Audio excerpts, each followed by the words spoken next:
Ingmar, please take the stand. Thank you. Oh, hello. It's a pleasure to be here. I really enjoy talking about the innovation that we do in Estonia. So I hope you have something to take with you when you go back later on from my presentation as well. And I'm going to talk about blockchain and how we have implemented the blockchain in Estonia, in the Estonian Business Registry. And when I heard the first time the blockchain, or we kind of talked about this, and everybody was telling me that it will change the world. It's a disrupting technology that will come and change and take. Sometimes they said that it will take away the jobs, and sometimes they said that it's going to change our lives and so on. And so I got excited. And this is something new. This is something good, and I need to know about everything about this. And I actually recommend everybody to know the basics where we can use it. But the interesting thing is that there's so many basics that it's very hard to understand why and where and how.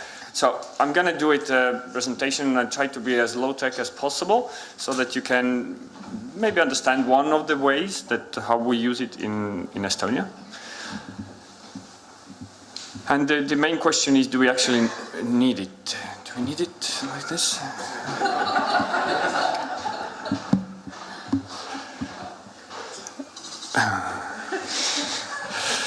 But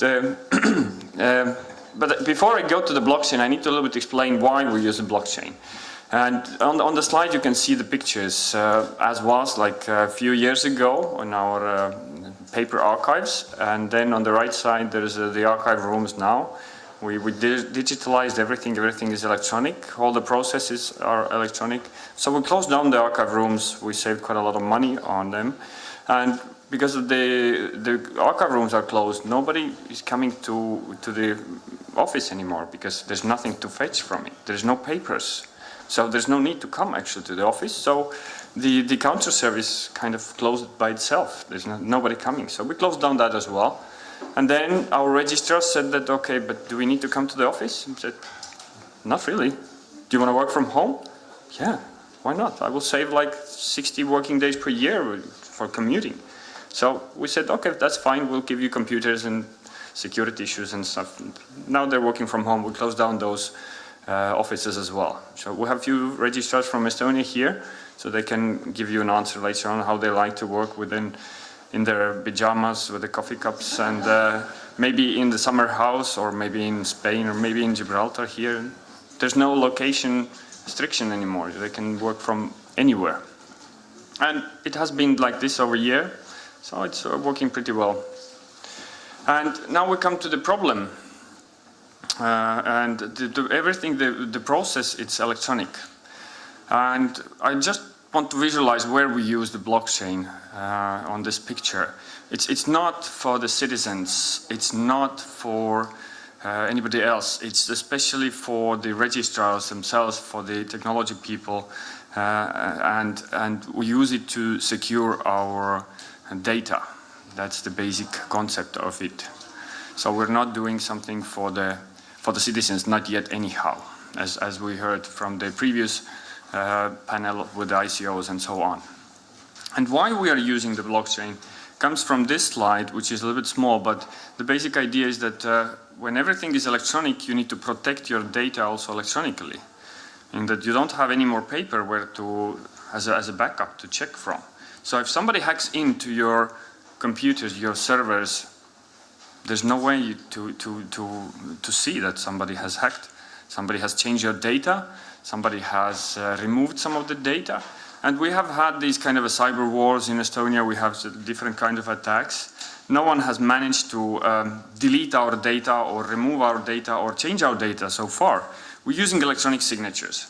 But then in recent years we saw that even the electronic signatures that we use to protect our documents, they're not so secure anymore, because there might be some kind of a flaw in the smart cards that were offered by different companies and so on and so on. So we need to be one step ahead of the hackers and criminals. So there are some problems that may happen, and we need a solution for this. So the blockchain itself is a good solution. It solves everything, right? So in Estonia, we use the blockchain for two things. It's real-time tracking on the upper right corner, and for the security. There's so many other functions that the blockchain has. I'm not going to explain everything. We heard them from the previous presentations. But we use only for those two purposes, and the blockchain solves our security issues in there. And thinking of the security in the business registry, security usually has like three pillars. There's confidentiality, availability, and integrity. And availability is not an issue for us because Estonian Business Registry is a public registry. Everybody can see what's inside. So we don't really have an issue there. Confidentiality, as a confidentiality as well, it's the same thing. Availability is online. Everything is visible. So we have a problem with integrity. This is our data. We need to be sure that no one has changed our data. And that's where we come to the first stage of our implementation of the blockchain. We need to define the problem that we're solving. Blockchain solves everything, but we still have our own problems, so we need to define it. And our definition of the problem was, I want to know that no one has fraudulently or by accident changed the records in the business registry database. So that gave us a certain goal where to actually start solving it. And we also put down some of the possible fraudsters, with the hackers, cyber attackers, and the man in the inside, from the inside our own organization, was one of the biggest risks. Our database administrator could go into the database, do some damage there, remove some of the board members, replace them with somebody else. Some money laundering is going on in some of the bank accounts. I don't want to think about it. But that was the risk. And if we look at the current situation, before the blockchain, then this is the simple visualization of the business registry database. So every record goes to the database. So if we have some fraudsters, let's say it's a corporate mortgage, and the fraudster comes into the system and deletes one of the mortgages, how do we know?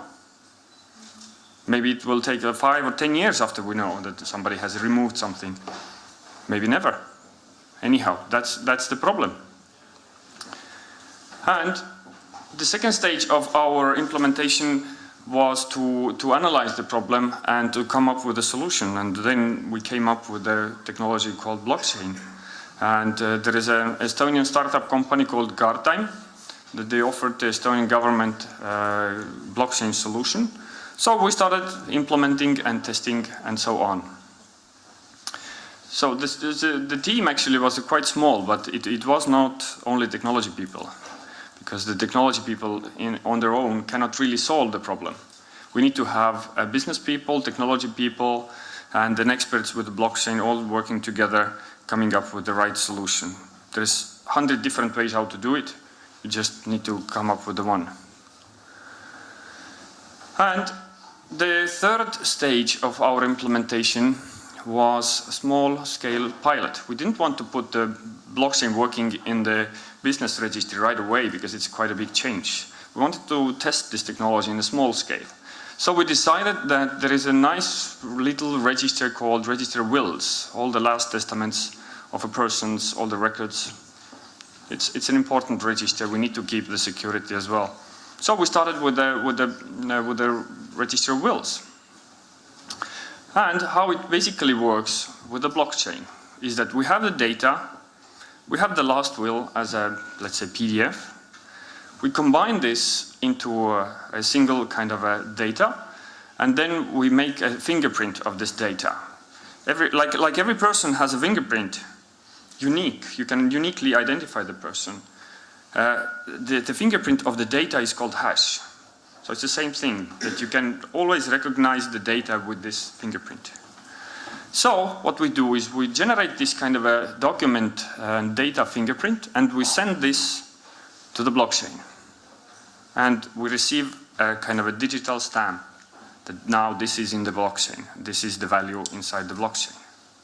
So basically this is how the blockchain works in most of the cases. And this is how we decided that we're not going to send the actual will or the data of the will to the blockchain because we don't want to have it open to the world. We just send some random fingerprints that no one can actually read or generate documents from it. So we're kind of good with the confidentiality. We only send the fingerprints there. And with this, we guarantee that no one has been changing the data in our database. Because we can always do the same repeated action, and then we can check if the fingerprint is different than before. If anybody changes a small bit or byte inside our data or document, the fingerprint will be different, and instantly the system will know somebody has been tampering around with the data. And we can do these validations every night, every hour, just going through the database and checking if our data integrity is done. The next stages of our implementation are kind of boring, meaning that it's a management topic to explain to the management what we are going to do, how much finances we need for this, public procurement, and so on and so on. And then stage 6, we started implementing the blockchain. And how it looks in the database side, how we managed to make it work after a long discussion, is that we put all those records, like the fingerprints, and then we put every next record together with the previous fingerprint. So we're kind of making this kind of a chain inside our own database. And that means that no one can actually delete this data, because everything is in chain. And in the last week presentation, I made a similar presentation, and the lawyer started asking, but how can you correct the mistakes, like in the previous discussions? You cannot. Once it's in the chain, you cannot really do. Well, all that you can do is make a new entry and correct the previous mistakes, and that's how the blockchain actually works. But this is inside our own database, meaning that our system administrators, IT people, can still forge this. They can do the hash thing once more and remove the hash and build this blockchain once more. That's why we need the third party, the blockchain. And we send all those entries that we have, those fingerprints of the documents, into the blockchain, and we cannot really control them because it's a third party, it's a blockchain, it cannot be forged, it's immutable. So we're all good in that sense. And what happens now when some hackers think that they can come and change something in our database is that they delete something or they change something, the validations that we have every hour or every night, they get broken. The chain gets broken, and when the chain gets broken, we have this kind of a bots or robots that are going through the data constantly. They start alarming us. They send us messages and put alarms and so on and so on. So this way we know that something is wrong. Then we can investigate. At least we know. And then we can maybe do some kind of a damage control in there. So this is how we use our blockchain to guarantee the integrity of our data. And, well, I would love to say that we are currently using the blockchain in our business registry. But as it is very, very big change, and we have been kind of piloting it over the last year. And we still have not put it to the live system. We're only doing it in the kind of a test system. And we had some problems with it. We changed it a little bit. We had some problems. We changed it a bit. So we have been doing this kind of ad hoc developments and make it even better and better. We have implemented the same blockchain technology in the Register of Wills, in the Land Registry, in the Register of Legal Acts, in the Register of Public Announcements, and so on, some smaller systems. And Business Registry will be next as we manage to put it to the live database. And the learning point here is that it may take a little bit longer. The innovation takes time. So it's not really easy to do this kind of a disrupting technology implementation because it might disrupt your services. So you don't want to really do that. It should be vice versa. And if you implement this, you should hire some experts from the blockchain side in addition to your own team, because there's so many questions you don't know how to do it in the beginning. And basically, that's how it works. So for the conclusion, I would like to say that for the paper registry, if you have the paper, then you have always the place where to check. But if you have the electronic registry, there's nowhere more to check from the database itself. So you need to be really protective against unwanted changes in your database. And that's why I think that blockchain is a must-have for the electronic registries. Paper registers can have something else, but electronic, there is no better solution. Thank you for this. Ingmar, thank you very much. Joost, would you like to take the stand? Thank you.